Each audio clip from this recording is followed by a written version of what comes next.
All right, I think we can get started. Hello, everyone. My name is Nicholas Barlow. I'm a curatorial assistant at the Hammer Museum, and I'll be leading today's lunchtime art talk on painter Monica Majoli. Our lunchtime art talks are an ongoing and weekly series led by curators, primarily focusing on works from our collection. For the next few months, however, Hammer curators will be using lunchtime art talks to discuss and highlight works from artists currently featured in Made in LA 2020, a version. As the galleries are unfortunately closed to the public and we are unable to share this exhibition with you just right now, we thought it was important to highlight the works of incredible artists selected for this year's biennial. Joining me today is my colleague, curatorial assistant Mathieu Varillon, who will be helping me answer all your questions later in the program. At the end, we'll be able to open it up for a Q&A. A few Zoom notes before we begin. If you haven't already done so, please select Speaker View in the top right corner of your screen. In the middle of your screen, please click on View Options to ensure that Side by Side and Fit to Window are checked. And please note that today's program is being recorded. You have the option to toggle your camera on and off using the icon, I think it's right here, at the bottom left corner, whatever you're most comfortable with. You will all remain on mute until the end of the presentation, at which point Mathieu will help unmute those who have questions.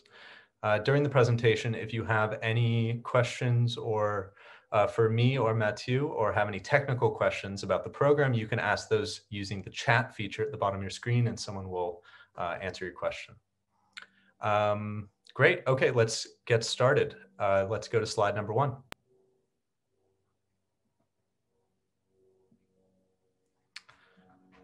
Monica Majoli is a Los Angeles-based painter and educator whose practice explores subjects relating to sex, sexuality, power, and fetishism. Her work, which is deeply invested in traditions of painting and printmaking, utilizes often explicit sexual subject matters as a surrogate to investigate underlying political and psychological concerns. At the core of her work is the body, specifically the queer body, which she depicts with honed and loving attentiveness as a site where desire and vulnerability meet. Next slide. For this talk, I will be focusing on Majoli's Blue Boys series, which is featured in the current iteration of Made in LA, an exhibition which is installed at both the Hammer Museum and the Huntington Gardens and Library. And as I mentioned earlier, unfortunately, is not open at the moment. That said, I'm going to primarily focus on Majoli's work, which is featured at the Hammer for this talk. Begun in 2015, these works utilize softcore imagery culled from Blue Boy, the first national gay magazine. In this series, Majoli cribs centerfold images from the publication, blowing them up to a substantial scale and altering the image through an arcane white line woodblock printing technique. Specifically, Majoli depicts models from this circa kind of 1976 to 1979, which she calls the halcyon years of gay liberation, when homosexuality was understood to be politically charged and under threat, presaging the trauma of the AIDS epidemic. This series is a rumination on illness, loss, and history. These pieces work as memorializing documents to an era past in which gay sexuality was being defined and presented in the public sphere, and to the subjects themselves. But before discussing the Blue Boys in greater detail, I want to first share some of Majoli's earlier works and work through that. Next slide. Majoli studied at UCLA, where she received her MFA in 1992. Some of her early portraits, like this self-portrait, we see the themes and her themes and kind of techniques emerge, which she's continued with throughout her entire career, including a kind of direct engagement with carnality and sexuality as a subject matter, of vulnerability and loss as a kind of subject matter, and a penchant for obscuring information from the viewer, of kind of holding back. These images have a lot of questions to them, and they take some time to kind of decipher. These early works often place the figures in a type of void space, isolated and unnervingly devoid of context. In Untitled, Orange, we see a self-portrait of Majoli holding a strap-on dildo, and it is painted with a meticulous detail in a photorealist manner. Note that the work was produced over 2 years, the dedication to kind of honing and thinking about that. On her face, she holds a curious expression, somewhere between subdued bliss and deep aching rumination. It is a profoundly vulnerable work. Next slide. In another early series, Majoli hones in on disembodied fleshy landscapes, offering slices and close-ups of limbs and skin, scarred and scratched and wounded, the remnants of sexual scenes we, the spectator, are not privy to. Isolated and cut off from their source, these wounds of passion work as an after-image of encounters. The dark black of their background call to mind the often utter dark setting of some of Caravaggio's paintings, which sometimes also feature figures in a simultaneous state of ecstasy and distress. Next slide. Similarly, in her Black Mirror series, begun in the mid-2000s, Majoli denies the viewer concise information and instead demands that we embrace confusion and opaqueness, both of subject matter and of meaning. The work was inspired by Majoli's home, which features black mirrors in the bedroom. I believe it's a 1950s home that was redone in the 70s in a kind of strange sexual chic swinger pad. But the bedroom is filled with these kind of large black mirrors. The subjects of this series are former lovers of Majoli's, photographed in the reflection of these mirrors and then rendered in oil. There is a desire to depict what is impossible to see, not just visually, but also emotionally and psychologically abstruse. On this series, Majoli states, "The images are not depicting mirrors per se, but rather the effect of the black mirrors, reversals, absorption, removal, the dislocation of the body and the disappearance of the subject is the focus." Which is to say that they mirror the spectator's interaction with the paintings. It is difficult to perceive and comprehend. Also, the term of kind of absorption is often applied to painting, especially kind of 19th century painting. Next slide. Majoli further explores this use of curtailing information in her Rubbermen series, which depict fetish acts of sensory deprivation, of figures gagged, tied, and adorned with bondage gear. Painted with viscous layers of watercolors, which seem to soak the paper as if a bed sheet stained with sweat and tears, Majoli addresses BDSM as a kind of dominant form of a kind of sexuality that appears visually throughout her work. She visually employs images and codes and different aspects of BDSM. And BDSM, by the way, standing for bondage, discipline, and sadomasochism. She's attracted to the extreme psychological aspects of S&M and its ritualizing of sexuality. The subject matter of the Rubbermen series sits on the verge of pornography. Yet there is an aura of religiousness as well. These figures tied to trees call to mind crucifixion paintings. Those tubes adhered to their mouth call to mind the sacrament and the consuming of the blood of Christ. Next slide. Speaking of this series, Majoli states, "I wanted to empty the vessel of the subject of its individuality while allowing the edges to denote a psychological complexity." The artist continues, "The hoods also allow the viewer to seek information that was unavailable. In a sense, the image ultimately acts as a mirror." Next slide. Initiated in 2015, Majoli's Blue Boy series continues a process of calculated extraction of information, offering us ghostly outlines of figures. The series also explores the abstraction of sexual subject matter to reveal dynamic yet elusive meanings. Next slide. For her Blue Boy series, Majoli has appropriated images from Blue Boy magazine, one of the earliest gay publications in the United States. Founded by Donald N. Binder and published from 1974 to 2007, Blue Boy functions as softcore gay lifestyle magazine and was marketed to the gay male that prefers sophistication with his sex. In the 1970s and 80s, alongside depictions of generously endowed men in stages of undress, the magazine ran stories on Anita Bryant, Harvey Milk, AIDS, and the Reagan administration. Blue Boy promoted themselves as Playboy for gay men and marketed itself to its ad buyers by promising an audience of, quote, America's most affluent minority, the male homosexual. Next slide. To produce her Blue Boys, Majoli relies on an arcane, rigorously analog printing procedure, the white line woodblock printing process, also known as the Provincetown Print. After chiseling the outline of her centerfolds into wood, Majoli applies the paint to each section of the block. The image is then transferred by slowly rubbing the soaked wood onto the paper's surface. The small grooves between each segment create those distinctive white lines that exist throughout all these works. The white carved lines retreat the final painting in the final painting and create an impression of a negative, an image turned inside out.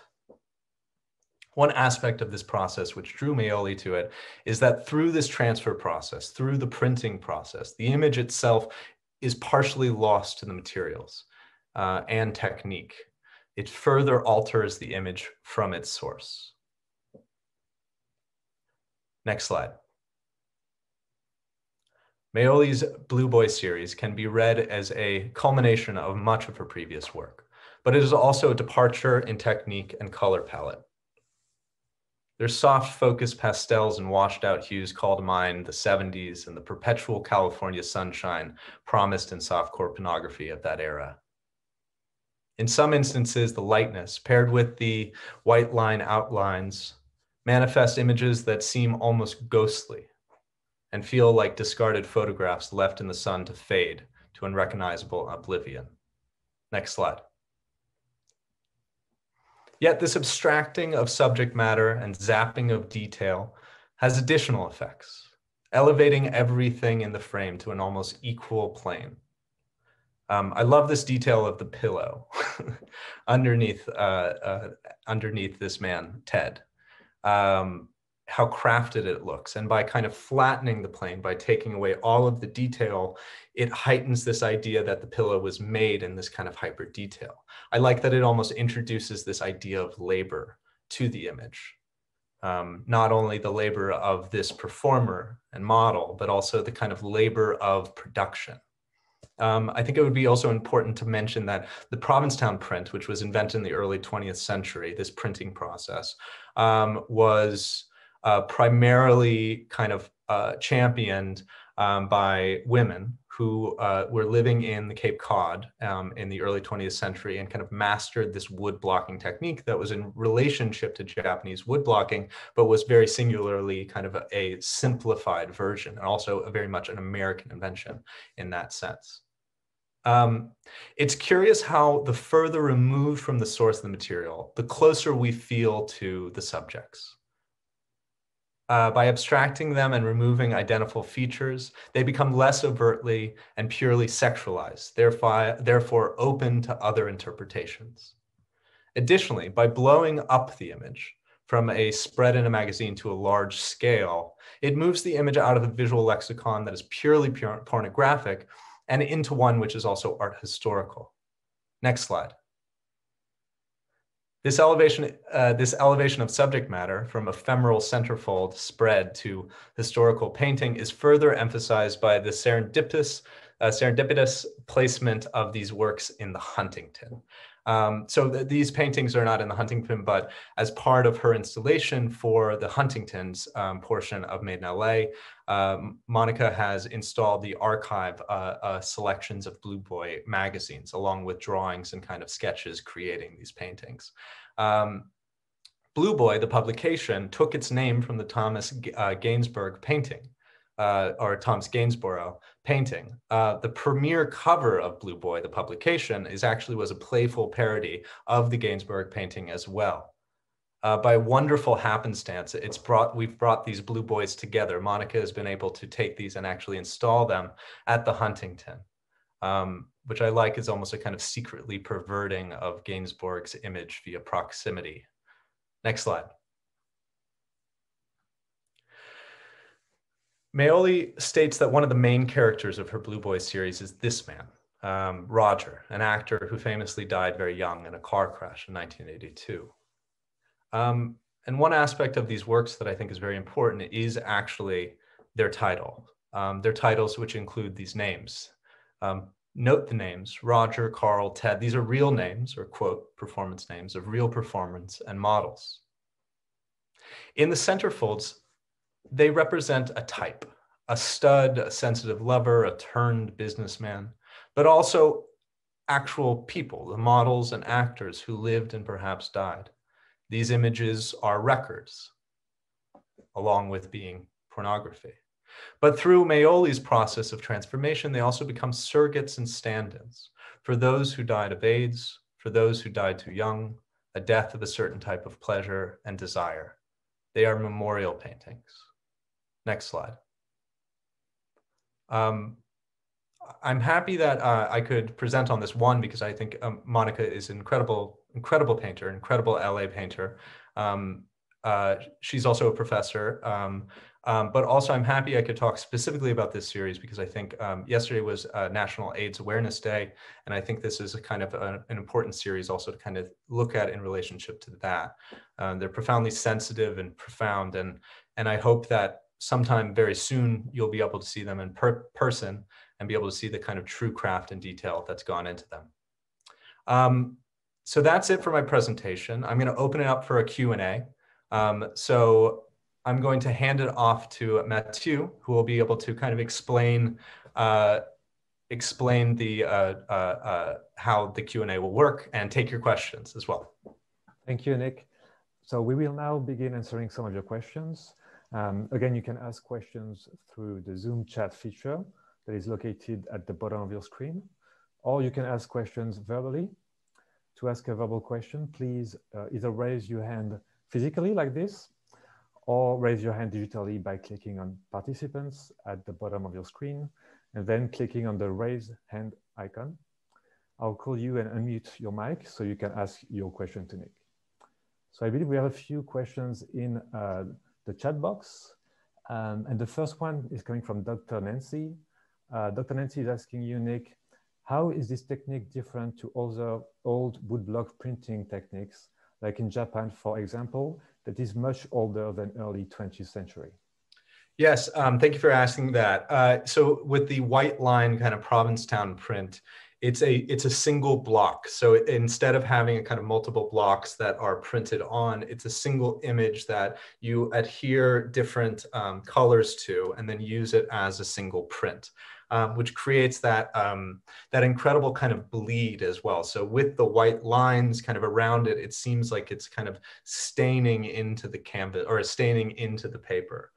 Which is a really kind of amazing effect. This is a technique that, as I mentioned, was invented in the early 20th century and kind of very regional to kind of Provincetown in Massachusetts at that time. Yeah, interesting thing. So it's very interesting for her to take that process and apply it to this subject matter to create this kind of softer hue, softer image of what can be kind of quite explicit. Thank you. And we have another question from Tom. Tom is asking, has the artist spoken about the removal of detail of the eyes in the Blue Boy series? Not explicitly talking about the eyes, but I think it's part of this process of kind of defigurization, of kind of detailing the work. So kind of taking the identity and making it a little vague. I mean, all of these images are of kind of, as I mentioned, kind of real centerfolds and real men and real people who have existed. And so there's this idea of kind of using that to create this image that's almost kind of hauntingly human, but also separate from that. It feels almost kind of otherworldly and surreal.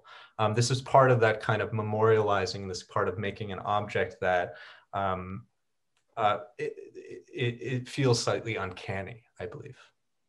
But she hasn't talked specifically about the eyes from what I know. We have another question coming from Kat Chavez, also about the techniques. I feel like she's asking how many editions has Monica made of each of these works? Is there an interest on the part of the artist in shifting to printmaking as opposed to painting as a more accessible medium with a long history of activist spaces?